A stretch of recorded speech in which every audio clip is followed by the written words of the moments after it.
skip it. See it or skip it. See it or skip it.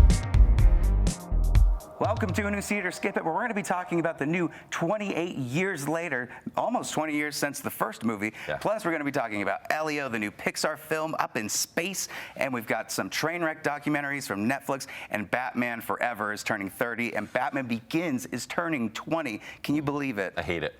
Oh, Ken, how are you doing? And what are you excited for I'm more here? gray because of the Batman references, but I'm really excited to talk about Elio, which is Pixar family drama in space. Yeah, it's the only way you should do family drama. Richard Bonaducci, how you doing, my man? I'm just realizing I'm older than both of you. Yeah. So, You're just realizing it. Yeah, Okay. just now. Not a single gray hair. No. Okay.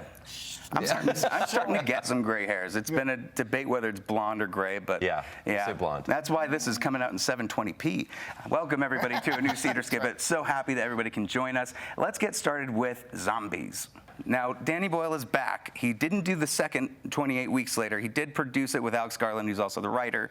Both of those creative teams are back here to bring us kind of an entirely new chapter of the 28 series. Kent, what do you got to say for this? Yeah, it's a little strange because if you've been following the series at all, like we started with kind of a smaller movie, got a little bit bigger and then took a long break, and now we're seeing the beginning of a new trilogy. This is essentially a legacy sequel, saying like, hey, we're going to use those elements, but then start something altogether new.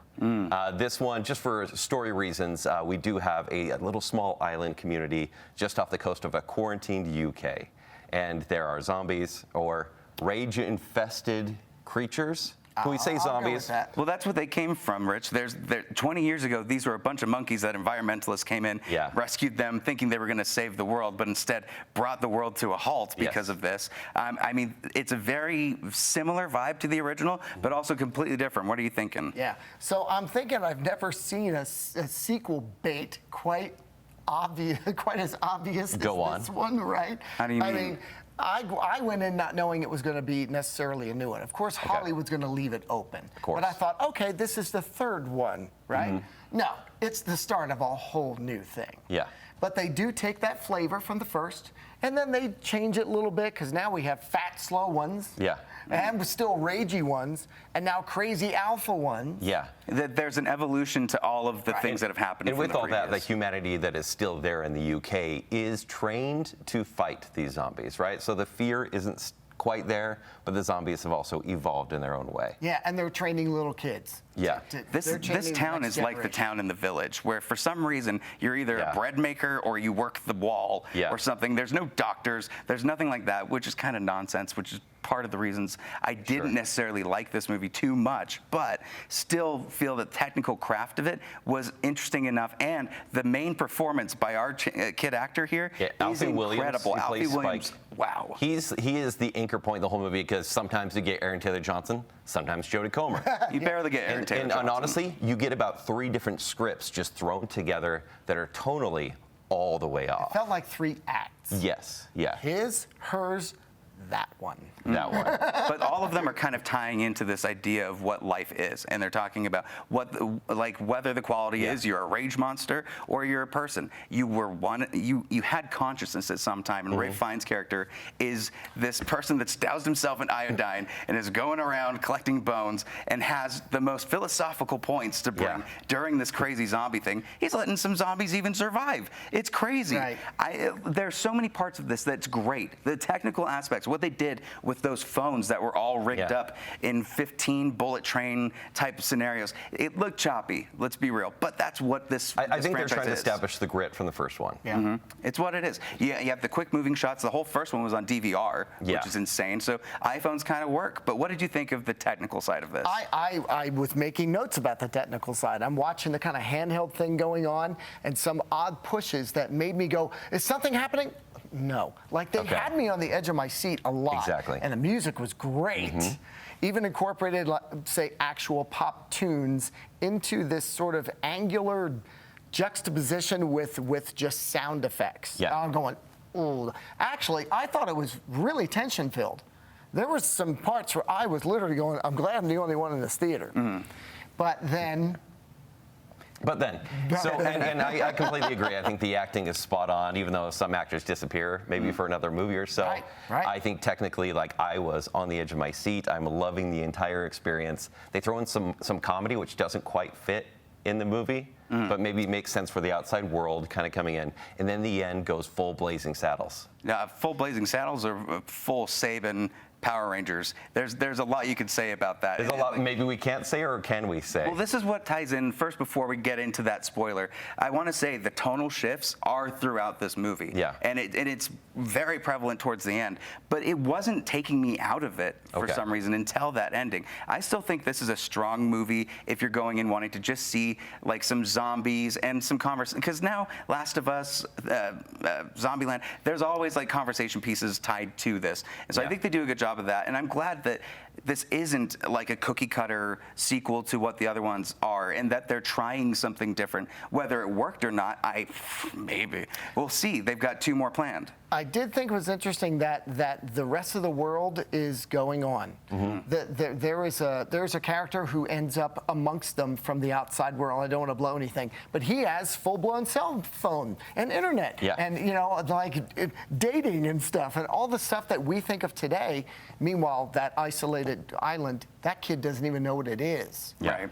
And that was interesting to kind of throw in there. I agree. And how far behind they are. But there were also some very disturbing sequences that I went, a lot of Mortal Kombat fatalities. they're not going to do this, are they? Oh, yes, they are. And I went, wow, that's going to... And also, content warning, clothes have evaporated. They've dissipated for all the zombies. That's true. This is a graphic movie in so many ways. Not just the violence and the gore, but there's a lot of graphic nudity.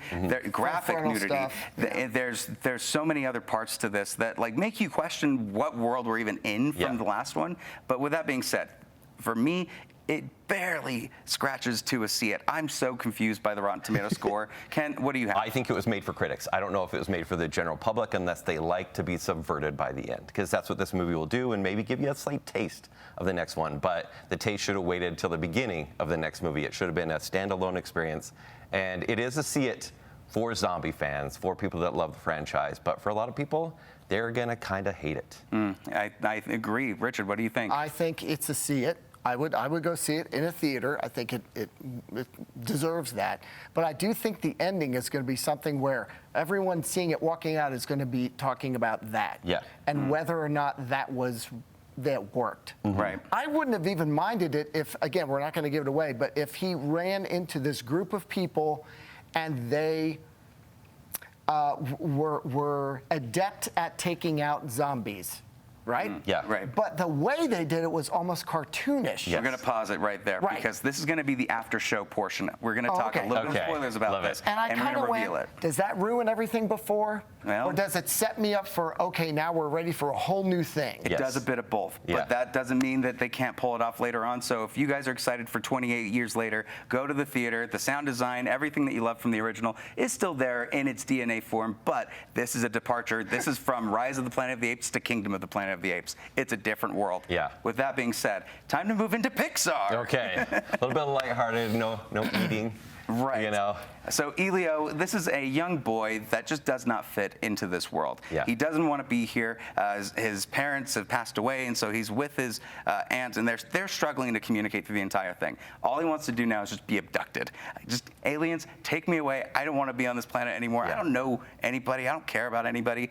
And luck would have it, he does get abducted, and now he might be on a council of a world leader type thing. He's got to start talking with people, negotiating with stuff, and he comes across a friend that he has to save. This is Pixar, I think, at its best. I haven't seen as good of a Pixar movie, probably even since Inside Out 2, maybe before that. Okay. I am going to have to disagree. Would you like my slow, okay? I knew it's coming. I think this is Pixar. Pixar at its most uninspired. Really? Yeah, I think it's colorful. It looks pretty. I think kids will be captivated. But this is Pixar character going to Quantumania. It's look at all these zany aliens that you will forget about almost immediately. And we know how much you love Marvel. Yeah, You oh can't my compare God. Quantumania to this. No, because there's just background There's no characters Kang. with no identity. And that was my problem. I did like Elio quite a bit as a character. You know, there's the family tragedy that we need to see in every Disney movie. Yeah. It just felt like... Parents gotta die. Yeah, exactly. But it felt like the themes did not wrap around other than what's home. Well, You know? I think there is a lot of messages to this. Chosen family, maybe the people that you're trying to be friends with, it's just not going to work. Maybe you're just not compatible. You need to find your friend group wherever it may be. Yeah. Find your tribe. Find the people that connect with you and that care about you. Maybe they won't be people. Maybe in this case they're aliens. But also, just a reminder of, even if you don't realize that your guardians don't care about you, the lengths that they are willing to go to protect you and take care of you. I think they do a great job with that. This isn't like The Good Dinosaur, or Right. I would even say Elemental. This is a lot better than that, and I think It is far a more return fun to form. watch than those two, absolutely. It's Spielbergian. If you love sci-fi, this is a great movie to watch. All right, Rich, help me find a heart. I don't know. I don't know. I see that I won because he turned to you to try to get something, but I totally Ladies won. and gentlemen, Kent Dunn. He hits everything. I don't know. What was your favorite Pixar movie from before this? Oh, the last one that came out. Incredibles. Incredibles 2? In like the last one that came out, it's been a long time. That's my point. I can't think even this is- recall one. And now we're so indoctrinated, I guess, with AI images of Yeah. Pixar me, make me look like a Pixar character. And you can suddenly do it. Yeah. But we talked with somebody that was a graduate of BYU that went into animation, and they told us a lot about how, just because AI can do that doesn't mean that the work still didn't happen to make these things the way they were. Visually, there are some nighttime scenes, a few of them in this movie, in a kind of a boot campground area, that actually were really dynamic. That's fascinating you bring it up, because that is what we and Stacy were talking about that as our animator here.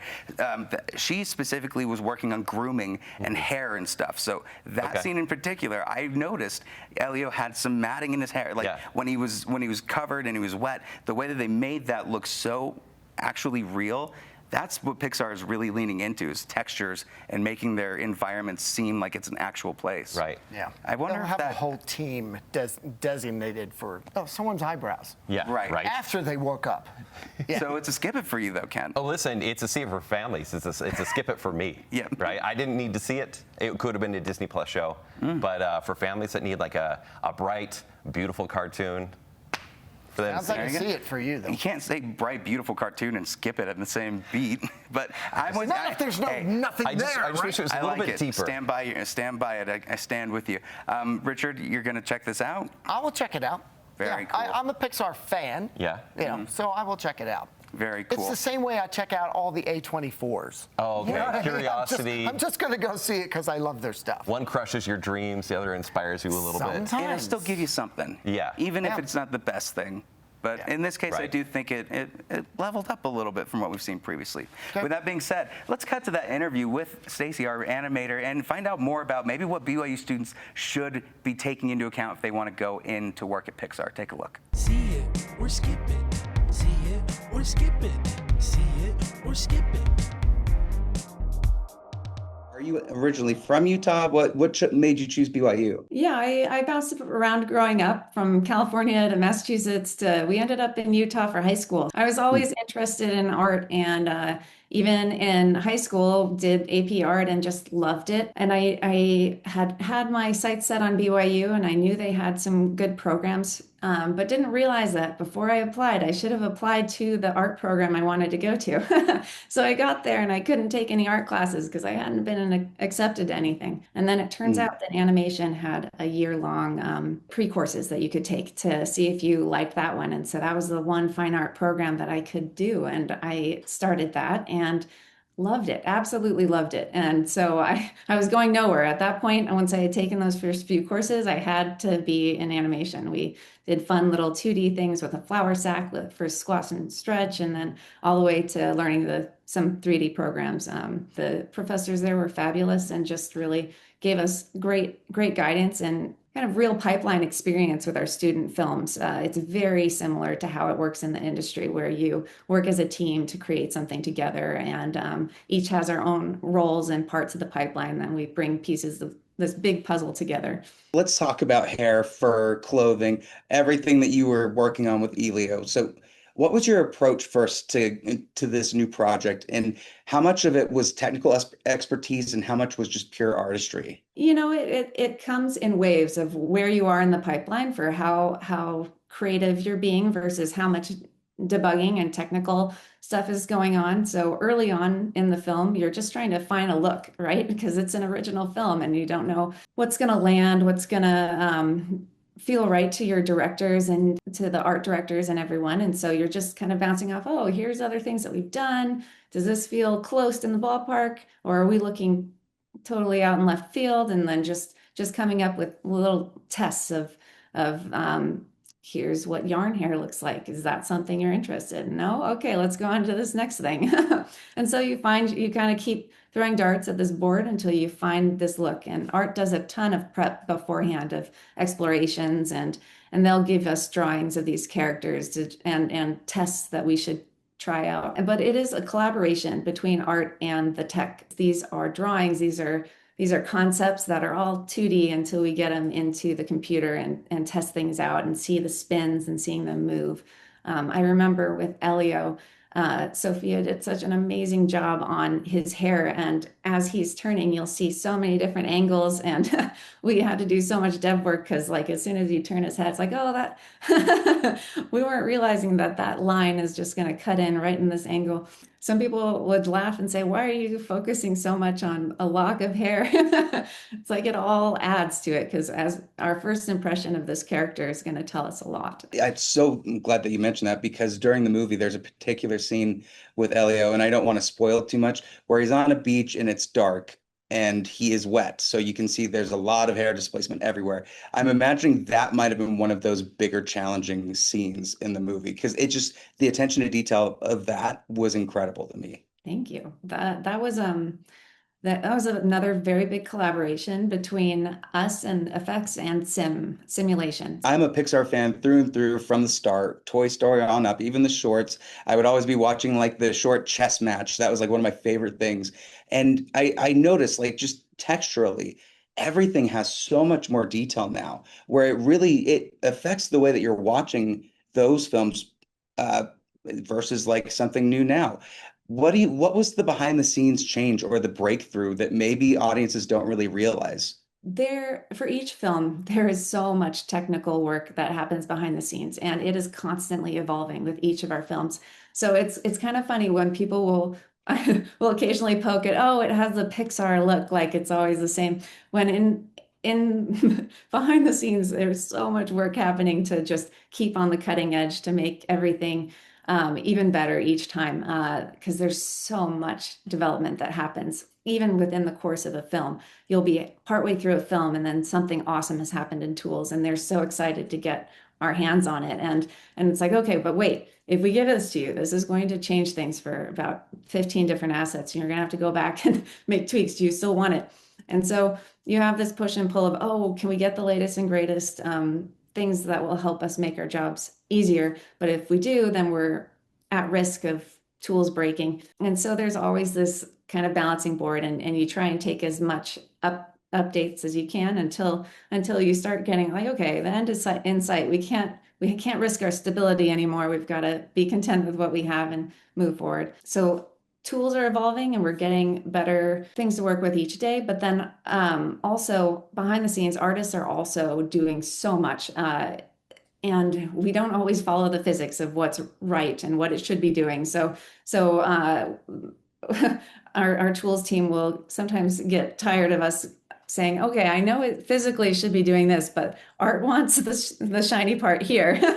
How are we going to paint or get that there? And so there's a lot of back and forth of us just trying to make things work, and we will push and pull buttons until that happens, and then also paint. The other part of that's fun, I find fun about this job, is finding the things in real life that inspire how we can do it there. I remember working on some metal for a character in a prior show and trying to get like that rainbow sheen around a weld. And I was so excited to find a piece of cut metal that had that rainbow sheen going along the edge. Little things that just help inspire us from real life, and we just try and take those small things into the movie and give it that realism. I know one of my friends working on this film also was just studying shoes, he was working on some shoes. So what's he going to look at for reference? All the characters' shoes.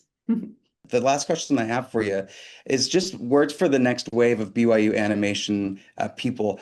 For the young artists that are dreaming of being in your shoes, working for Pixar, what are the advices that you have, and what skills do they need to start developing now to get to that point? I just would say keep being hungry for it and keep trying. So many skills feed into animation, like from painting to drawing to digital art to photography to composition. All of that will help. There's so many ways to get into this field, and I guess the other thing is timing and opportunity. Just keep pushing and finding those chances to get your foot in the door, because a lot of this industry goes through waves where they're ramping up and or times that they're holding tight. And so if you didn't get a yes right away, just keep trying, and you'll find your way in. It is a very interesting one where there are tight spots but you somehow I got here too. I don't know how, but I'm holding on. It's been a lot of fun. Let's move on to what's out on streaming. And Netflix has a documentary series. Yeah. I've got one that's coming out, I believe, on Tuesday. You have one that just came out about a week ago. Tell me about this. You know, it's funny, they've released these over the past couple of years, but now they're really launching into them. The one I watch is that it's the Astroworld Tragedy. Trainwreck is the name of the documentary series, but I think that's the only thing that ties these things together. They're just meant to be about an hour, 20-minute documentaries. But they pull it off really well. This one talks about the Travis Scott concert where 8 people were trampled to death. Yep. And it goes into the details, the planning, the lack of planning, and the response to it and the people that have been directly affected. And you're watching this going, I didn't know this story. Maybe I saw it on Twitter, but now I'm watching a full documentary on it, and it hurts the soul. But they capture something like a small window in time people may not care about, but you're kind of glad you know. There's probably like 6 or 7 different Trainwreck series that have gone on over the years, and they all cover different stuff, whether it be a sports injury, whether it be just some type of chaos that went down.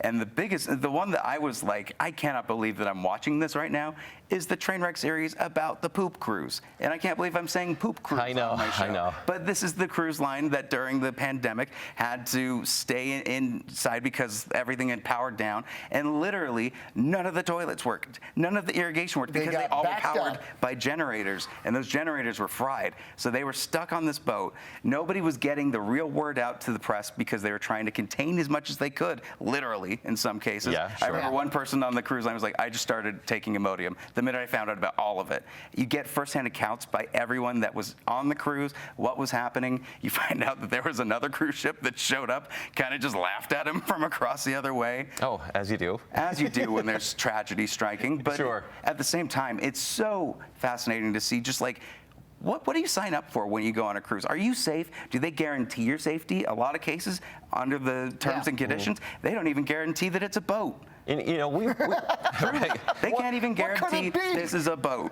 And we've talked about this. Sometimes we'll mock the fictional releases of Netflix, but their documentary series are generally above par. Yep, I love watching them, and they come out so quickly. Like there's usually 2 or 3 every month, and these ones are definitely worth watching. What do you think? I totally agree. I'm going to watch every single one from now on. I have seen ones in the past, and I felt they should have been renamed Incompetence, because it's usually, how did you not expect? How did you not plan?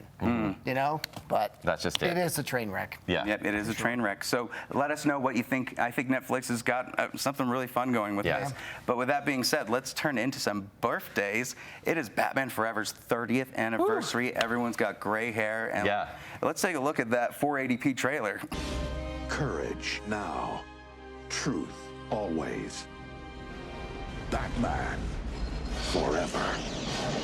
Joel Schumacher, rest in peace. Val Kilmer, rest in peace. This is a first turning of the Batman series where they decide they want to do a course correction and reboot the character in a lot of ways. I know that you could say that there's still ties to the Tim Burton original too, but this is, I think, the first attempt at switching up that narrative. And I think Val Kilmer is a great Batman. At the time, I did like Val Kilmer as Batman. I even liked him more than Michael Keaton. Wow, I know. Well, Batman Forever, I was growing up during this time. So like 92 was Batman Returns. I was born in 91. So this and Batman and Robin hold a special place in my heart, and I do defend it. This was the first movie that had bat nipples, not Batman and Robin. I agree. Yeah, it's not a good thing. Is that a selling point? I just don't understand why they got so into the fourth one. I'm like, that was in the third one. Yeah, that's Right. true. The Bat credit card was in the fourth one, and you can make fun of that all you want. This is a time capsule movie, right? This is a late 90s, all about attitude and neon and neon. zany action and zany villains. Jim Carrey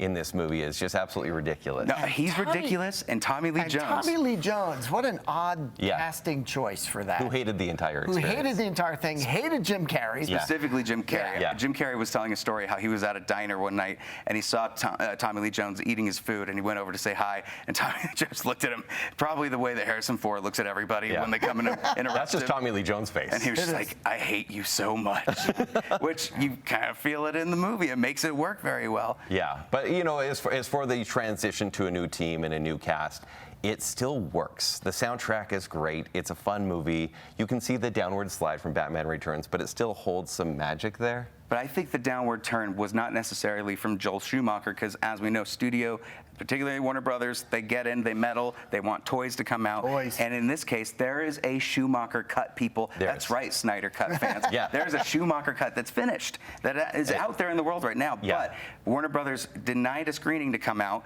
It was shown once during Kevin Smith's screening for it. But it's fascinating. It's a little bit more darker. It explores more of Bruce Wayne and about Extra his nipples. character. Extra. There's like abs. They just kind of go everywhere. Yeah. But it's fascinating to know that even back then there was studio interference with stuff. Absolutely. I would Yeah. love Oh, to see for the sure. movie. I think it's a missed opportunity for Warner Brothers to not say, it's been 30 years, here's the full movie. I was expecting it. Yeah. I was hoping for it. They don't like money, I think. Well, they really like shelving stuff that involved bat.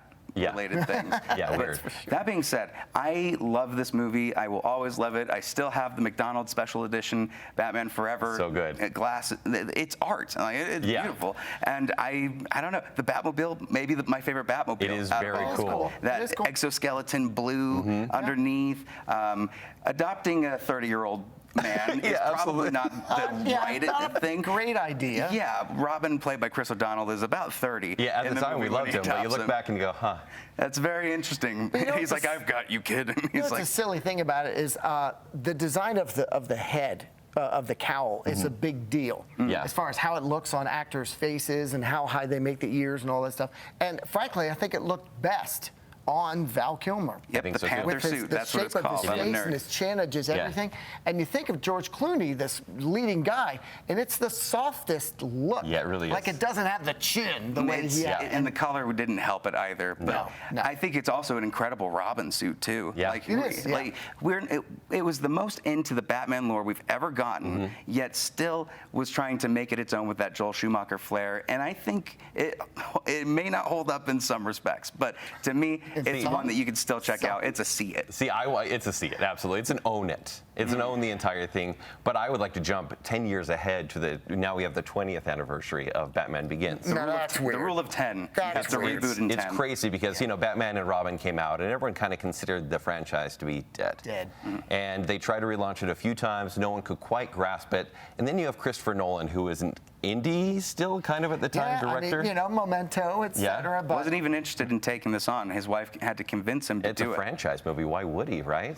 So he meets with David S. Goyer. Yeah. They start coming up with a realistic take of Batman, which ends up becoming the new blueprint for every superhero Totally agree. franchise to come. Well, and I'd read that he was really into that idea. And one of the things that he wanted to do was not the Schumacher treatment. Yeah. He'd be like, no, we're going to ground this. Which is why I think the third one, I go, so what were you thinking then? Yeah. Grounded, but with spying.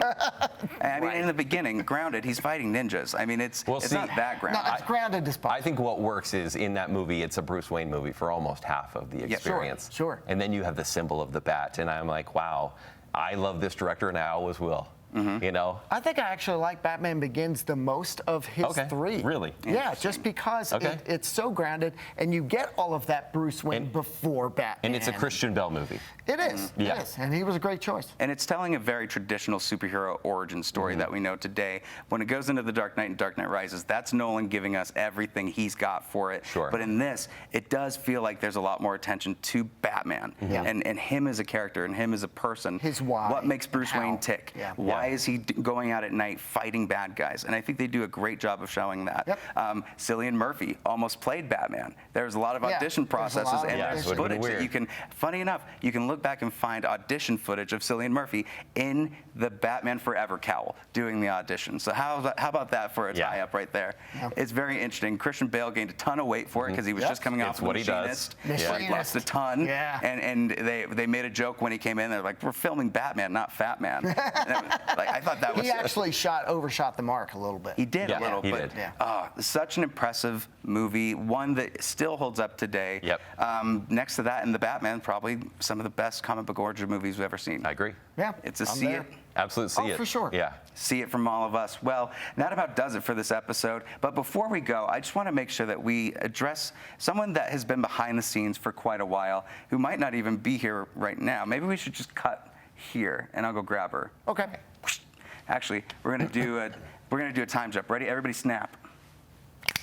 And we're back. And with me is our behind-the-scenes guru that is taking care of everything from making sure that every grammatical error I have is resolved. Wow. That's a lot of work. Take a long That's time for that. overtime. It's also just inviting us in and giving us opportunities to talk with Fan X people, local stories. And it's been so much fun to work with you. She is moving on to better pastures to find something that is creative and fun for her, and I think you're going to do great at where you're at. But thank you so much. Well, thank you for having me on, and it's been so great working with you all over this time, and I'm excited to see the next See It or Skip It's, because you bet I'm still going to be tuning in. Okay. All right. Make sure you text me like, that was totally wrong. You have to fix that grammatical error. You have to, I'll be keeping an eye out on your articles, too. Yeah. Well, and I think people that are watching this, they know Caleb Baggerly ever since you've been on the air as a reporter on Good Morning Utah. You've come such a long way. I've been so impressed and so proud, and I'm going to miss you a lot. Thank you. Yeah, it's been a long journey, and I'll definitely miss you guys and just everyone here, all the friends that I've made. It's really been a great time. Well, with that being said, thank you everybody for watching. I'm so glad we were able to do this. Here's a sneak peek at what's coming out next week, and we will see you at the next review.